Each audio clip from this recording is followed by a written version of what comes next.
Alrighty, Animakers here. So I thought it would be fun to do like one of those tier lists. And basically what this is we're going to be ranking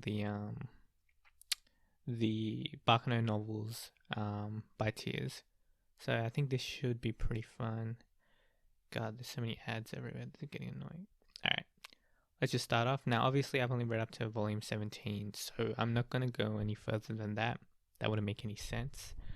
But yeah, I'm just gonna get into it. So, Baccano Volume 5. This one's my favorite. Yeah, I just love everything about it. I love the Shez moments all throughout. There's a conversation between Shez and Elma that I really, really love. And there's also like a Shez moment where he's like his clothes are burning and everything because he tried to get the ropes off of him and he like puts himself into the furnace and stuff. There's so many good Shez moments. Alma's introduced here. There's, I don't know, just this great mystery with the town. So I just really love that one. 2001. Alright. So let's see, what's the next one? Alright, that's volume 2. Volume 2 is a good one. Volume 2, I'm not actually placing it in B. I'm just kind of put it there just so I could look at it. Volume 2. Volume 2, the start of the railroad arc. A lot of cool introductions of characters. This is mostly, this is mostly like Jacuzzi's stuff. So Jacuzzi versus Goose. I really love all the Jacuzzi stuff. Goose, not as much. I don't know how high I'm going to put this novel. I mean, for now, I'll just leave it there in B. Because I don't really know where it's going to go. But I do remember not liking this novel as much as the next one after it. Actually, why am I not going in order? I'm going to go in order. Yeah, I'm going to go in order. But yeah, volume 2, I'll leave that there for now. There is a lot of good introduction, a lot of good mystery. I just prefer, volume 3. So yeah, we'll leave it at B. Now, where's volume 1? Where are you at? Okay, volume 1. I'm pretty sure from memory, I do prefer volume 1 to volume 2, but not that much more. Yeah, volume 1, I do like it just as like an introduction. Though, honestly, maybe if I had a reread, I might prefer volume 2. Who knows? But for now, I'm just going to put volume 1 right before volume 2. Yeah. It's a good, volume 1's good. It's, the introduction of everything, the whole the stuff with Zillard, it's such a cool introduction because it introduces Zillard, but then it's like, this menacing character, and he gets more menacing as you read the novels, but then it gets taken out in the first novel. So it's like, yeah, anyway, it's just interestingly structured. I do like volume 1 quite a bit. But yeah, I'll leave it in B for now. Alright, volume 3. Now, volume 3 is something that I quite like. Like, it has a lot of the Claire stuff, a lot of the stuff Rachel's going through. It has an amazing moment with Shez at the end between him and Misa. I really, really like this volume. Yeah, it's a good one. I think this is the volume where Lad and Claire fight. Pretty sure that's it. Oh yeah, and Lad jumps off the train and then punches that thing and his arm's completely cracked. There's a lot of good stuff in that novel, so I'm gonna chuck that in A. Alright, let's go to number 4. So I recently just read this one and I quite like it. Let's see, do I like it more than volume 3? It's tough. It's tough for me because I really do like Drugs and Dominoes. I really, really like it as a volume, but I don't know. More than volume 3 though? More than volume 3. I don't know if I can give it that. I do enjoy it a lot. Like seriously, I really enjoy it, but I don't know if I can give it greater than volume 3. I think I like Drugs and Dominoes. Like if I had to add 2 and 3 together as like the full story arc, even that's tough, honestly. But I really do like Drugs and Dominoes. Alright. What are we up to next? So, volume 6. Okay, so this one's last. Because, well, it's a lot of setup and a lot of characters being introduced and things being kind of put into place, but then they all kind of congeal at the place that jacuzzi and stuff are actually staying at. And while that's interesting, it feels like a premature version of everyone coming into the same place. It felt a bit abrupt. It's probably my least favorite novel that I've read from Baccano. That being said, there are still good stuff here and there, like a lot of the stuff with Ronnie. I think is good, like getting his character going. Yeah, that stuff's good. I do think it's nice that we get yeah, like introduced to talk the stuff with luck. This good stuff. It's definitely something I have to reread because it's been a very long time. But yeah, anyone who's kind of been following my journey probably knows that the Slash arc is my least favorite, but it's also one that I haven't reread at all. So that might also be a premature placement. But for now, I'm going to chuck that in the end at B. I would probably put that down if I had to. But the second novel of the Slash, I like a lot more. Like it's quite good actually. A lot of stuff happens. We get Christopher. Oh man, I love Christopher. Christopher's so good. He's such a good character. And yeah, we get to learn about him and his little friends. Maria, she gets her time to shine with Tick as well.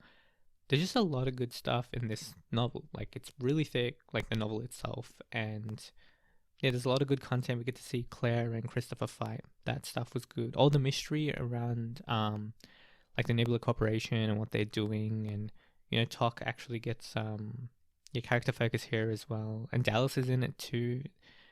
Actually, I think Dallas is in the first one. I don't know. Like I said, I haven't read it in a while. But I do definitely enjoy this second part. And I'm willing to put it all the way here. If I can order this correctly. There we go. Yeah. So right in the front of B.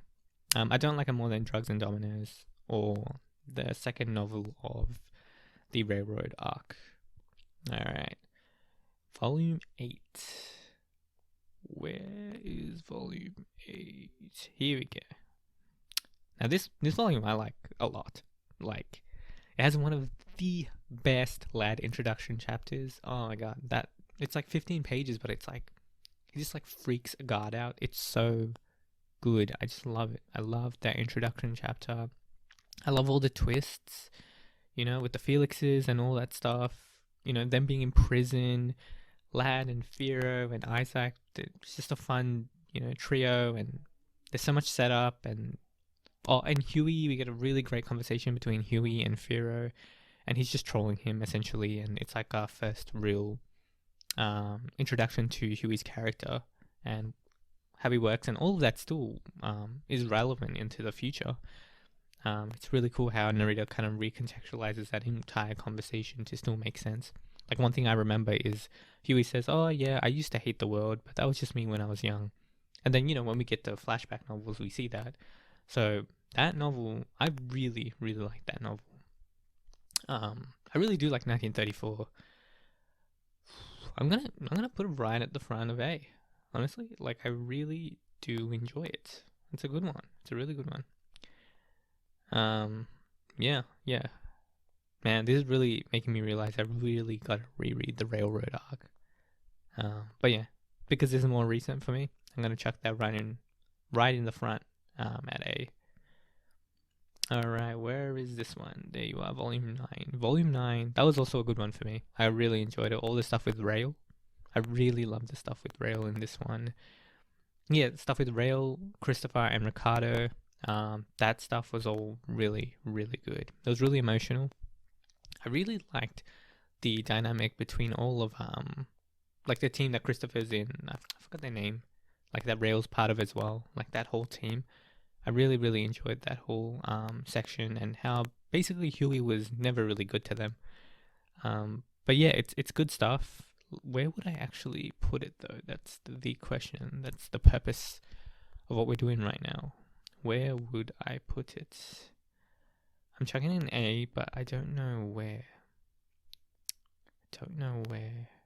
Do I like it more than Drugs and Dominoes? Do I like it more than this? Ooh, I don't know if I like it more than that. Yeah, I think I do like it more than Drugs and Dominoes. Just Like, I recently reread Drugs and Dominoes, and I really like it, don't get me wrong, but I think I do like the Christopher and Ricardo stuff and the Rail stuff just more. Oh, but then he has that great moment with Edith, which is so funny. And I might be reminiscing too much on Volume 9. It's hard. Alright, for now I'm gonna put it here, but eventually when I get a reread, we'll see what my actual opinion is. I mean, this is still technically my actual opinion. Like, yeah, like, don't take it as like, oh, this is all tentative. Well, this is what I believe at this moment right now. It could change, but yeah, this is where I'm at right now. Alright, Volume 10. Volume 10's dope. So much of the Sham stuff is just amazing. Like, that's probably my favorite thing. Just everything to do with Sham. It's all interesting. It's all unique, like Ricardo, Sham, like the whole, like, it's like, where is Sham? And he's just in everything. It's like 1934 really is his arc, it feels like. It's great. And, we get to see Firo be like a complete badass. Same with Lad. And Lisa, she's insane.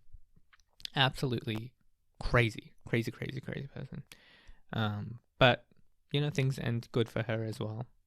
I remember when I was reading this, I expected more from Huey, but it just wasn't. It wasn't a Huey story. Like, not really. The Huey novel was the first one, so I found myself slightly disappointed that Huey didn't really play that much of a role. It was also an important novel for Rail as well to kind of come to terms with what's going on. But I think Volume 9 was a lot better for Rail than this one. Don't get me wrong, the payoff at the end with Isaac and Mira holding him up and all that stuff, it's good. It's good, but Rail's character is better in Volume 9, I think. Volume 10. It's a good volume. I remember really loving, like, almost all of it. But man, it's hard to place. I'm definitely going to put all of 1934 on A. Because I really do like 1934 as an arc, but as an individual volume, okay, I like it more than Drugs and Dominoes. Yeah, I'm gonna chuck it there. Man, my order for A is so shifty. I'm just like, I don't even trust. I mean, no, actually, no, I see it. Yeah, that's what I think right now. All right. So that was volume 10. What's after that? What the hell is after that? 11. What is 11? No. Oh, this one. The Light Orchestra, or whatever it's called. Yeah, this one was a good one from memory. I remember really, really loving this one. I definitely got to reread this one. I know I like it more than everything in B. Yeah, this is like Huey's first introduction. We get Elma, Nikki, Monica. We find out about the mask makers. Oh, but this novel's so hazy in my mind. I remember I put it really high when I was reading it. Like, I put it really high. I must have really enjoyed it, but right now I can barely remember it. I don't know. I don't think this is a good placement for it. I just can't remember. I can't remember what. Yeah, wow. Yeah, I'm just gonna leave it there. I know I like it more than B and C, but I don't know where I'd actually put it. If I actually reread it. That's the thing about Baccano. Like, so many of these novels are so good. So the placement, it's so difficult. Yeah, so difficult. Alright, let's go to volume 12. Okay, volume 12 is definitely going in B. I don't know where I'd put it. Like, I'm not sure if I'm fully on board with all of the new characters in 2000. Like the 2000 series. Like, some of the characters I haven't really vibed with yet. I definitely like some of the others, but they come better in volume 13. Not necessarily volume 12. Volume 12 wasn't as good. It didn't have Sample. I really liked Sample. They were nuts. This one was more about like the mask makers and stuff. There was a really good scene between like Sylvie and Lucino and stuff like that. But yeah, I think I might just place it where I've left it, because yeah, I don't know. Like, while I really like the 2000 storyline as a whole, what I really love about it is the Fermat stuff, to be honest. And I just feel like the Fermat stuff is just better in this 13 novel. And this one, I will chuck here. Because even though I do like a lot of the sample stuff, there is some stuff that I could, I guess, do without. Or it doesn't feel like fully realized in some way. Like the end with Fermat is just amazing. That stuff's amazing. I am putting it above 11, though that feels wrong. I'm going to put that here. Yeah. That feels more right. I do really like the sample stuff. I like Brad as a villain. All that stuff is great. Everything he did to that woman was horrible. Yeah, it's just... But it had such a good reveal and everything built up well. But yeah, I'm going to chuck it at the end, though. Alright. That's 13, so 14 is next. Oh yeah, this one's a fun one. I do enjoy this one. Probably like here. Yeah. That feels like a fair placement. There's a lot of interesting information that's given, stuff about Lad's past and things like that. We get to see what happens with Chane and Claire, and all that stuff's good. We do see Fermat scheming in the background as well, but at the end of the day, it does feel kind of like an incomplete story, and it's supposed to. It's supposed to be kind of more of an epilogue, but at the end of the day, it is an epilogue, and we are ranking the novels, so that's where I'm going to put it. All right, volume 15. This is a good one. This is the Monica volume, or where would I put this one? Definitely pretty high up. I think I put that as number 1 for a while. I really did enjoy this novel. All the Jean-Pierre stuff I enjoyed, all the Monica stuff I enjoyed. Now, how high would I actually put it? Because I came off the high of the novel, right? So now I'm like, where would I actually put this novel? It's definitely going in A, that's for damn sure. But where though? That is the question. Where? It's hard. Maybe here? Or here? That feels right.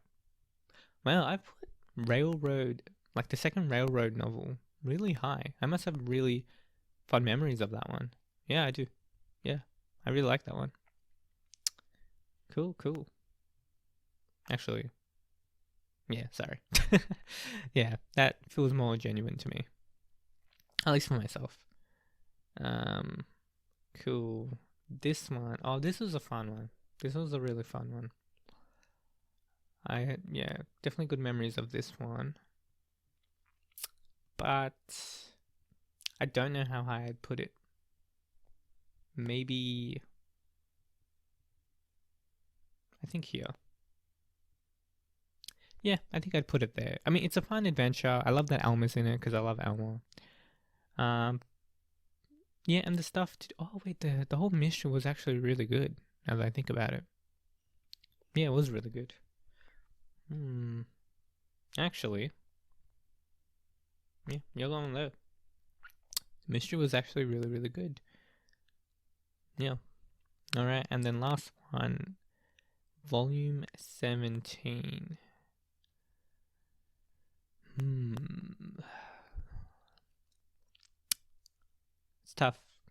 It's tough. I might just put it... Oh, but he has that amazing last scene. That's the thing. It's like... Okay, definitely above here. Is it above this one? Yeah. Above this one? Whoa, it's hard. Yeah, I don't know. Oh my god, this tier list makes no sense. I've just chucked everything on A. What am I doing? Seriously, what am I doing? What is with this tier list? This tier list is so not solid for me. Yeah, it's not solid for me. Like volume 11, I don't remember. Like I don't remember how good it actually was. Same with volume 9. Same with volume 10. Volume 8 I remember. Yeah, so it's hard. It's hard for me. Like there's a part of me that looks at this ranking and is like, you're lying. You're not telling the truth. Yeah, I'm not sure. It's hard to tell, but I guess this is what I'll leave it as. Alright, so this is my ranking. Wow. Wow. Okay, well, I hope you guys enjoyed that. Keen to see what you guys rank your novels at. I did obviously break them up, so I didn't do this in like a story arc fashion. So it's not like Railroad arc was clumped together. I literally split them in half. So yeah, I guess like there is a question of like treat the setup on its own when you're ranking it. Yeah, just rank the novels on their own. But yeah, keen to hear what you guys have to say. All right, laters.